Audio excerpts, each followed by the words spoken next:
Bulungi nkwaniriza ku program Nezikookolima wano ku Bukedde TV 1 wasuze otya yenze Teddy omwanjuzi wa program eno tubeera tukutusaako mikwano gyange gyokka gye nkutusaako baana ba masomero eyo mu byalo gy'obeera ne tubeera tukulaga endowooza zaabwe ku bintu ebimu. Leero tutunuulidde bullying oba teasing kyetwandigambye nti oba okutulugunya abaana mu masomero. Lwaki abaana babikola mu masomero bikyaliyo? Abasomesa babirwanyisiza. Beera ku Bukedde TV 1 ogenda kubanga olaba endowooza z'abato bo bakyogerako ki?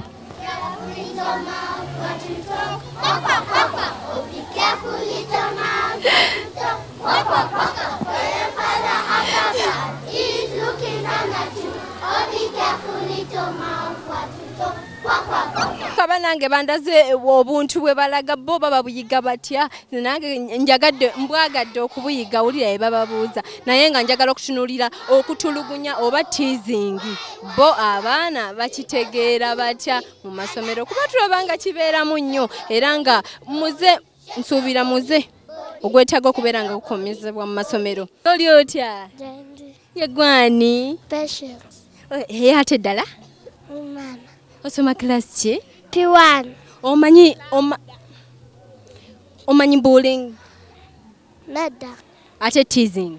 Nedda. Kandabe kate nono mukono gwe ng'oli smart. Weebale kusiima. Bana yegwani? Nze Gihozo Gloria. Osoma class ki? P1. Mu P1 musomayo biki? Mathematics, reading, English, literacy 1. Bullying okimanyi? No? Oli otya? Bulungi. Yegwani? Nazarene Kisachi. Yogera nnyo? Nazarene Kisachi. Oli wa ddiini ki? Simanyi. Tomanyi ddiini? Weddira ki? Wabyerabidde? Iye. Ozannya naani? Maria Kaitesi ne Gloria. Yogera nnyo? Maria Kaitesi ne Gloria. Ebo singa okuzannya nabo. Nange nina mikwano gyange nagyo giri wali giri mu kuzannya naye ffe tusinga okuzannya ku byesuubo ne tulya ne biskwiti byonna byonna ne tubifuna kandabeko n'omulala. Yegwani? Wampitengabire Victoria. Osoma class ki? P1. Ate mu baby mwasomanga biki? Simanyi. Tobimanyi? Yeah. Teasing okimanyi? Nedda. Where will our help come from? Our help will come from the Lord who made heaven and earth. He will never fail us. The Lord of Israel. Ndabyeko wano ba student njagala bambuulireko bo bullying bakitegeera batya? Bullying wali okiwuliddeko? Iye. Kitegeeza ki? Bullying kitegeeza okunyomerwako ne bakwano bo n'abalala. Bwe kitegeeza? Bwe nkimanyi. Ate teasing? Teasing kitegeeza okutiizinga munno ye. Otya? Kanga mukankaga. For example ngenda kukuba bwe batyo. Kati gwe lwaki bangamba nti nno naawe banno bakanga? Bakulimba. Ani asinga okukanga banne wano ku ssomero? Tewali. Niyo olowooza lwaki abaana ku masomero babikola? Abaana ku masomero babikola kubanga bagala teasinga abaana bannaabwe. Kanfuneko ate omulala naye ambuulire ye akitegeera atya? Ono ndaba musanyufu bulala bannange. Oli musanyufu okubeera ku Bukedde? Iye. Yegwani? Kantono Doreen. Osoma class ki? Primary 6. Banange ogenda tula P7 omwaka ogujja. Kakati teasing okimanyi? Teasing kitegeeza ki? Kitegeeza ng'oyagala kanga munno akutye. Kati naawe okanga mu banno n'obatiisatiisa ku ssomero? Obatiisa otya? Sooka nyumize. Nga muno ngina balopayo wa teacher nga batandika okutya. Baba bakoze eki? Nga banyiizizza. Kakati olwo we bakunyiiza ng'obakanga ng'ate bo tebakuwabira wa teacher? Tebampabira. Naye ekintu ekyo si kibi? Si kibi. Kati gwogenda mu ssomero eppya ne bakikola owulira otya? Mpulira bubi. Kati lwaki gwe okikola banno? Kubanga njagala mbeere nga njokinga nabo. Kale kampulireko n'omulala ono naye ambuulidde naye ndabayo abasanyufu bannange. Bano leero bansanyukidde. Ye gwani? Mwembe Ruth. Osoma class ki? Primary 5. Nange oli wa P5.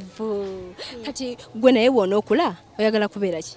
I want to become a scientist. Banaye oyo aba akola mirimu ki?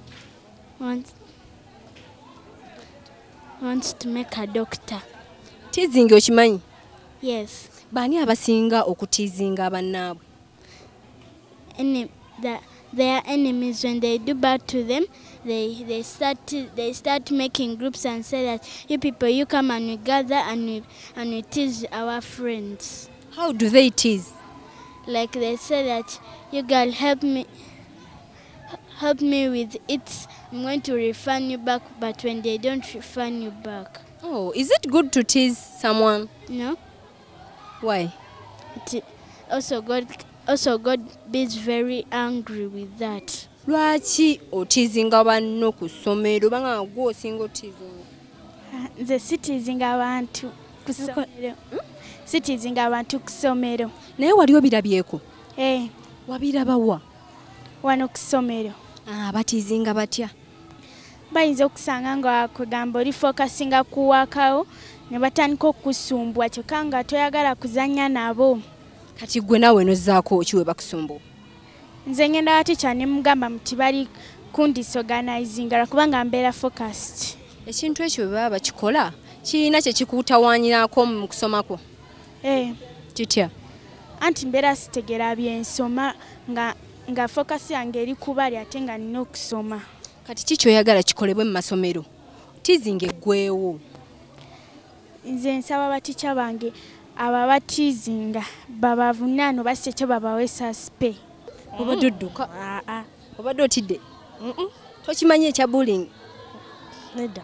Teasing okimanyi? Yeah. Bw'oba gwe oyinza kutiizinga otya omwana omumpya azze ku ssomero? Omukangakanga waba akutawaanya. Atya? Anti ng'oba okola waaka ajja n'akutawaanya nga tinawo n'omutiisa. Omutiisatiisa otya? Ng'omukanga ofunye ekikonde ng'omutiisa. Naye ku ssomero mbagamba tebafunya bikonde. Anti bw'oba otiisa naye oba olwana tebakkiriza. Kati okutiisa kwe kulungi? Neho kubi? Naye wali olwanyeeko? Lwaki toyagala kulwana? Kibi. Kibi? Kulwana kibi. Kanfuneko ono naye ambuulireko ye gwani? Nze Osheng Francis. Osoma class ki? Primary 6. Naye obeera wa? Oli wa Kisiro? Oli wadde? Obeera wa? Kisugu. Bw'ovaayo olinnya baasi? Bigere. Wali olwanyeeko ku ssomero? Sirwanangako ku ssomero. Baani abalwana? Abaana abalenzi abali mu class. Abalala be balwana. Wano weebali abamu ku abo? Lwaki toyagala boogira? Baliyo. Baani? Katongole. Kati waba alwananga gwe owaganga ogamba ki ekyo omusajja wange? Nedda. Tugende wa teacher. N'okola ki? Ne tugamba bali balwana. Kambuzeko noono banange esaawa mmeka? Ndaba oyina saawa. Wangi? Oyina esaawa? Ye. Ani yagigula? Mama. Olwo yagula yaki? Mbere nga ndi well prepared nga serabira ku saawa. I'm even on time nga wakiri ndi ali kusomero. Lwaki abaana ku masomero baagala nnyo okulwana? Simanyi awo kuba ababeera nga bali jealous. Batya? Nga oli wawadde oli nga ebyokulya oli nawulira obubi n'agamba gwe kati nanga omuwadde ng'agamba waki nange tompadde nga batandika okuyomba nga balwana. Naye bangamba nti naawe olwana abanno bambuulidde mbu gwe osinga okulwana wano. Sirwana. Lwaki otya okulwana? Kuba nakyo kibi. Wosoma class ki? Ndi primary 5. 5. Kakati kiki otawanya banno ku ssomero wano naddala bano abato abapifo? Asibatawanya. Baani abatawanya? Bo bennyini be bantawanya. Bakutawanya batya? Babeera nga bampulirako obujja nga balaba nga ebintu byange byenkola bibeera successful. Biki byokola ebibeera successful? kati nga bwe tubeera nga tuwandiika nempandiika bulungi nempita ebintu batya byabeera baagala oluusi babeera nga bali emmere ne bampa kyekyo nakyo kibakwasa obujja. Naye obujja ne mu baana abato mwe buli kyogamba nze mbadde manyi bubeera mu bantu bakulu. Obujja mu baana abato bubamu kubanga kintu tekitegeeza nti mu bantu abakulu bokka bokka obujja bubeeramu kubanga ne Sitaani naye talumba abantu bakulu bokka asinga kulumba baana bano abato bolaba nti muto naye ng'asobola okukola ekintu ky'otasuubira. Sitaani ono gw'oyogerako mu baana abato bintu ki byajjiramu? Kati ng'ennyimba ez'obuseegu obeera nga towuliriza bazadde bo bye bakola bakusindika ku ssomero nga totuuka w'otandikira. Gwe wali olwanyeeko? Nedda. Ani alwana? Andi. Ani alwana? Andereya. Alwana nani? Atera nnyo olwana n'abaana.